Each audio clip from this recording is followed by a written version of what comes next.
Good day, class. I wanted to take the opportunity to go over peer-reviewed and non-peer-reviewed sources for you.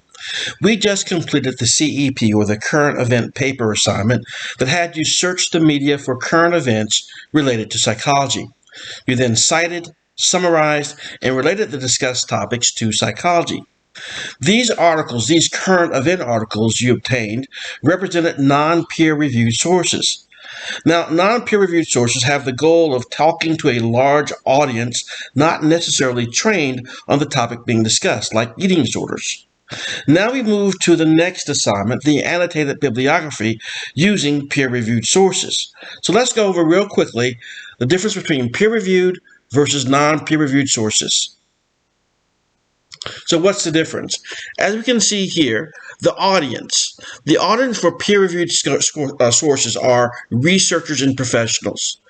For popular magazines and trade magazine journals, they are non-peer-reviewed. They're for the general public or people in a particular industry or business.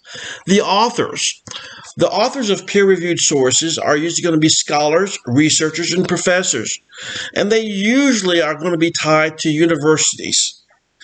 However, the non-peer-reviewed sources are going to be staff writers and journalists, often paid by these magazines and these newspapers. Trade magazines and journals, they will be experts in the field. Then we have the content. Peer-reviewed from scholarly journals, their content are going to be much longer articles. The research projects and methodology and theory are going to be discussed in great detail, and they'll use subject-specific language and terms. Compare that to non-peer-reviewed sources. Their content is going to be usually very short articles of general interest with a focus on current events, news, and personalities. With trade magazines and journals, we see these short articles with an emphasis on industry trends, new products, techniques, and organizational news. Now let's look at the sources. So when we look at peer-reviewed scholarly journals, the sources are cited in bibliographies and or footnotes and or references. Whereas in popular magazines, we see they are rarely cited. Information is usually second or third hand. Trade magazines and journals, the sources mentioned occasionally with bibliographies. Now the purpose is also different. For peer-reviewed sources, peer-reviewed articles, their purpose is the following: to share facts with other scholars and researchers in that same field of study. So they're speaking with a certain language and using terminology that will be only relevant to those who are professionals in that same area. The purpose of non-peer review is different. Their goal is to entertain, to inform, evoke emotional responses, for example, to get someone angry or riled up on a particular topic. Trade magazines and journals' purpose is to share the latest information and news with others in the same trade. Now let's look at other differences. Let's look at advertisements. In peer-reviewed scholarly journals, we see very, very few or none at all. There are no advertisements usually at all in these peer-reviewed journals. However, when we look at a popular magazine in the non-peer review, we see they are heavy with advertisements.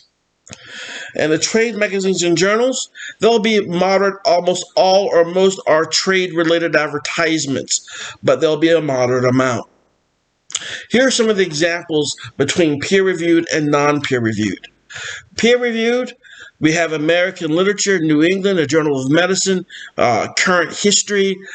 We have the Journal of Social Psychology, the Journal of Applied Psychology, things of those nature. Popular magazines such as Glamour, Time, Newsweek, these are non-peer-reviewed sources. Then we have trade magazines and journals. For example, Police Chief for those in the police and law enforcement areas. Advertising Week for those in advertising. And then Tech Directions.